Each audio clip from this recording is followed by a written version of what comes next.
দিন বয়ানের পর ইমাম সাহেব আমারে বলল, হযরত मैं आपको एक वाक़या सुनाना चाहता हूँ। হযরত আমি আপনাকে একটা ঘটনা শোনাইতে চাই। মাওলানা তারিক জামিল সাহেব বলেন, কি ঘটনা শোনাইবেন? বলে, হযরত আমি একদিন রাতের বেলা ঘুমাইয়া আছি, রাত বাজে তখন 2টা, কে যেন এসে দরজায় নক করলো। আমি দরজা খুললাম, দেখলাম অনেকগুলো লোক দাঁড়ায় আছে। আমি জিজ্ঞেস করলাম, কিরে ভাই এত রাত্রে কেন আসছ? লোকগুলো জবাব দিল, হযরত আমাদের বাড়িতে একটা মানুষ মারা গেছে। এই মানুষটা মারা যাওয়ার পর চেহারাটা কালো বর্ণের হয়ে গেছে, পেটটা ফুইলা গেছে, সকাল পর্যন্ত লাশটা রাখা যাবে না, রাখলে হয়তো পেটটা ফুইটা যেতে পারে। দয়া করে যদি যাইতেন জানাজাটা পড়ায় দিতেন, আমরা রাতারাতি তাকে দাফন করে দিতাম। হুজুর বলেন, আমি গেলাম, যাইয়া তাদের বাড়িতে জিজ্ঞেস করলাম, কবর খোঁজা শেষ হয়েছে? লোকগুলো বললো, না হুজুর, আরেকটু বাকি আছে। আমি বললাম, আপনার বাড়ির মানুষগুলো একত্রিত হইয়া এখানে বসে, আমি আপনাদেরকে একটু কবরের বয়ান শোনাই। হুজুর যখন তাদেরকে কবরের বয়ান শোনাইতেছিলেন, এমন সময় একটা লোক দৌড়াইয়া আসলো, চিল্লাইতে চিল্লাইতে। হুজুর তাকে ডাক দিয়া বললেন, বাবা আমি এখানে বয়ান করতেছি, তুমি কেন চিল্লাইতেছ? ওই লোকটা বলল, হুজুর আজকে 42 বছর পর্যন্ত মানুষ মারা গেলে আমি খবর খুঁজি। আজকে যেই ঘটনা, এমন ঘটনা আমার জীবনে আর ঘটে নাই। কি ঘটনা? হুজুর আমি তার কবর খনন করতে চাই নাই। কেন চাও নাই? হুজুর এই লোকটা বেনামাজির কবর আমি করতে চাই নাই, খনন করতে চাই নাই। হুজুর কবর খনন করতে যাইয়া বড় বিপদে পড়িয়া গেলাম। হুজুর বলে, কি বিপদে পড়লাম? ওই লোকটা বলে, হুজুর কবর খনন করা শেষ, আমি যখন কবরে উঠি উল্টায় দেখি কবর পাকা দেখা যায়।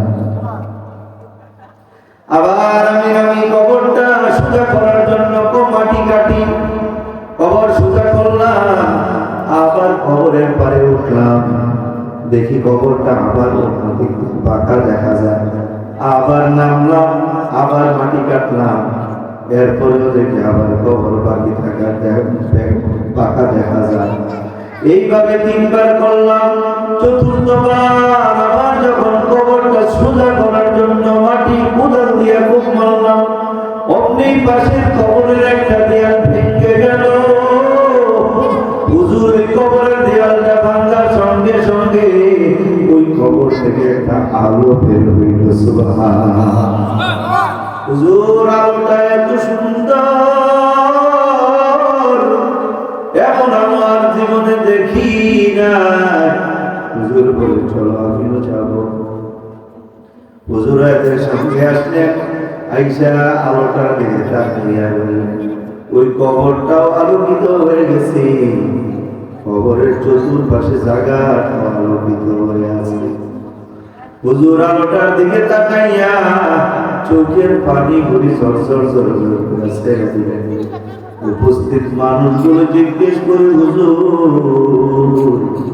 এই আলোটার মধ্যে কি আছে আপনি কাঁদতেছেন? এটা কি কোনো ভয়ের আলো নাকি? হুজুর কাঁদে আর বলে, না এটা কোনো ভয়ের আলো না, আগে বলো এই কবরটা কার? লোকগুলো বলে, হুজুর কার কবর এটা বলতে পারি না, জানি না, তবে কবরটা বড় পুরাতন। হুজুর ডাক দিয়ে বলে, ওই কবর থেকে যে আলোটা বের হইছে, এই আলোটা দুনিয়ার কোনো আলো না, এই দুটি আলো হলো আল্লাহর জ্বালানো কবরে জান্নাতের আলো। আমি আল্লাহর কাছে কাঁদতেছি আর এই দোয়া করতেছি, ও আল্লাহ আমিও তো একদিন এই কবরে শুয়ে যাওয়া লাগবে। এই কবরে যাওয়ার পর আমার কবরে এমন একটা আলো চাইয়া রে আল্লাহ, এই আলো জান্নাতীদের ছাড়া আর কারো কবরে জ্বালা হবে না। আমি বললাম ছিদ্রটা বন্ধ করিয়া দাও। লোকগুলো ছিদ্রটা বন্ধ করিয়া দিল। এরপরে আমি জানাজার নামাজ পড়ায় দিলাম, আরে দাফন করিয়া চলিয়া গেলাম। সারা রাত ঘুমাই নাই, শুধু আল্লাহর কাছে দোয়া করলাম, মালিক আমার কবরের ভিতরে এমন একটা জান্নাতে আমি জানো যাইলা দিও। সারা রাত আমি ঘুমাই নাই। ফজরের নামাজ পড়িয়া আমি ওই এলাকায় আবার গেলাম, ওই কবরটা কার সেটা জানার জন্য। যাইয়া একজন বৃদ্ধ মানুষের সঙ্গে আমার দেখা। জিজ্ঞেস করলাম, ও চাচা মিয়া, একটু এদিকে আসেন। কবরের পাশে গেলাম। এই যে নতুন কবর, এইটাকে জানেননি? বলে জানি। আমাদের বাড়ির অমকের একটা বেনামাজ ছিল, এই জন্য তার জানাজায় আমি আসি নাই। ও বুড়া মিয়া, এই কবরের পাশে যে একটা কবর, ওই কবরটা কার আপনি জানেন? বুড়া মিয়া ডাক দিয়া বলে, হা হা, এই কবরটা হলো একটা মহিলার কবর। কয়দিন আগে মারা গেছে জানেননি? বলে হা হা, আজ থেকে 10 বছর আগে মারা গেছে। সুবহানাল্লাহ। কোথায় মহিলার বাড়ি একটু দেখা দাও না। বুড়া মিয়া বলে, চলে আমার সঙ্গে আমি নিয়ে যাই। বুড়া মিয়া হুজুরকে নিয়ে ওই বাড়িতে গেল। যাইয়া দেখে দরজা জানালা সব লাগানো। বুড়া মিয়া কয়, হুজুর আমি গেলাম, আমার একটু কাজ আছে। হুজুর বলে চইলা যান। দরজায় নক করলো, কোনো আওয়াজ নাই। একটু পরে দেখো একজন বৃদ্ধা মহিলা একেবারে পুরা পুরা লাঠিতে ভর করিয়া চলে, কোমরটা পাকা হয়ে গেছে। পর্দার আড়াল থেকে জিজ্ঞেস করে, হুজুর কি চান? কথা বলি, পর্দা যদি করে ঘুমা, দরজাটা সরাসরি কেন খুইলা দিলা? ওই বৃদ্ধা মহিলা বলে, হুজুর প্রত্যেকদিন সকালবেলা একজন মহিলা আমার কাছে কোরআন শরীফ পড়তে আসে। আমি ভাবছিলাম ওই মহিলা বুঝে আসছে, তাই দরজা খুলে দিয়েছি। যদি জানতাম আপনি আসছে, কোনদিন আপনার সামনাসামনি আমি হইতাম না। হুজুর ডাক দিয়া বলে, মা একটু কথা ছিল, বলেন না। হুজুর ঘরে আসেন। হুজুর ঘরে ঢুকলেন, ওই মহিলা একটু অন্য রুমে চলে গেল। হুজুর জিজ্ঞেস করে, মা গো, তোমাদের ঘর থেকে কোনো মহিলা মারা গেছে? বলে হ্যাঁ। ওইটা তোমার কি হয়? বলে এটা আমার ছেলের বউ। কেমন ছিল ছেলের বউটা? ওই মহিলা জবাব দেয়, হুজুর আমার 4টা ছেলে, 4 ছেলের মধ্যে 3 নাম্বার ছেলের বউ ছিল, মারা গেছে। কেমন ছিল জানেননি? আমার বৌমাটা বড় ভালো ছিল।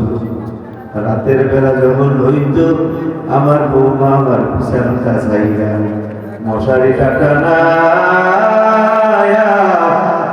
আমারে সুন্দর করে খাওয়া দাওয়া করাইয়া ওই বিছানায় শোয়ায়া হাত পাও টিপা মাথায় তেল দিয়ে পালাই দিত।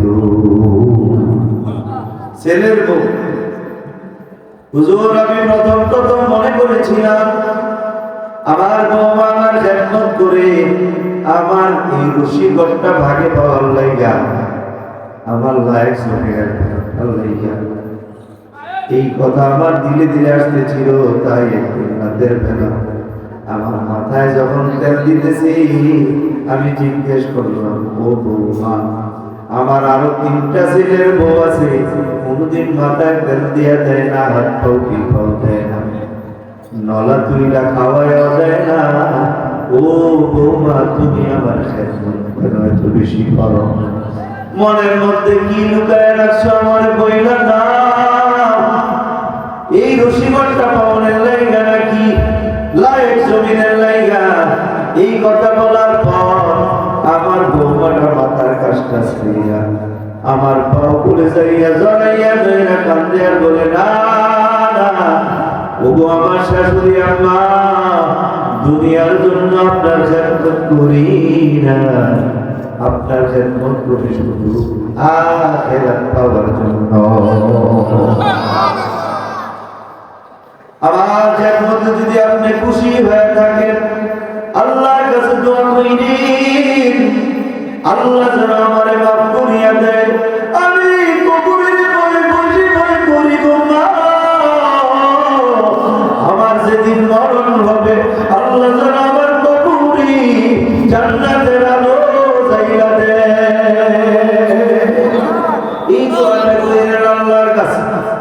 হুজুর আমি আমার বৌমারে আর কিছু বললাম না, একদিন আমার ছেলে পারি নাই বেড়াইতে গেছে, আমার বৌমারে কইলাম ও বৌমা তুমি আমার সঙ্গে থাকো। আমার বৌমা আমার ঘরে আসলো আমার সঙ্গে থাকার জন্য। আমি ঘুমায় গেলাম, আমার বৌমা কোন সময় ঘুমাইছে তাও জানি না, ঘুমাই না তাও জানি। হঠাৎ রাতের ৩টার সময় দেখি কে যেন কান্না করে, কান্নার আওয়াজ। আমার পাশে তাকাইয়া দেখলাম আমার বৌমা বিছানায় নাই। আমি বিছাইলাম কোথাও পাই না। হঠাৎ করে দেখি গলের কোন একটা নামাজের চৌকি, ওই চৌকিতে বইসা আমার বৌমা সাজদা করিয়া কান্দে আর আল্লাহকে ডাকে, আল্লাহ আমি যেদিন মারা যাব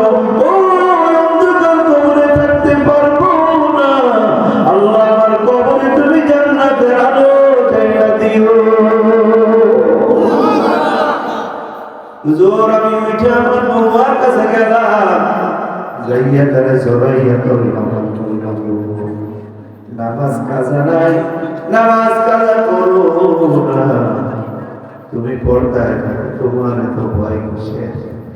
তুমি কেন কান্দো কবরের ভয়ে? আমার বৌমা জবাব দেয়, ও শাশুড়ি আম্মা,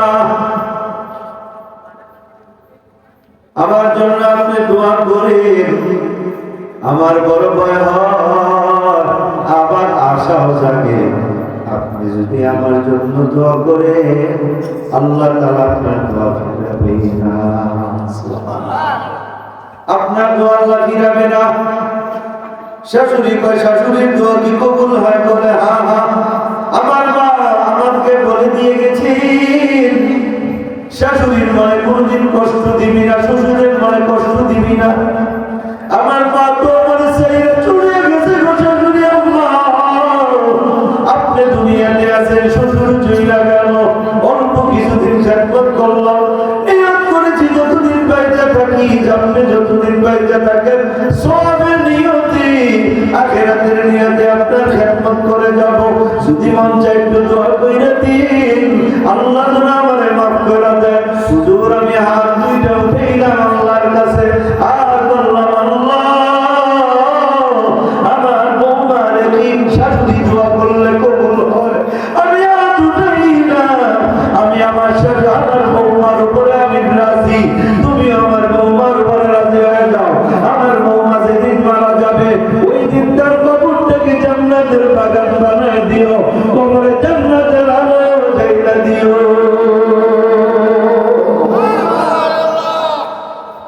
হুজুর ডাক দিয়া বলে, মা আজকে আমার চক্ষু খুলে গেল। কি চক্ষু হুজুর? ও মা, জান্নাত মার খেদমত করলে জান্নাত পাওয়া যায়। আজকে নতুন আর একটা নাম যোগ হয়ে গেল, শ্বশুর শাশুড়ির খেদমত করলে বৌমার কপালে আল্লাহ পাক জান্নাত যোগ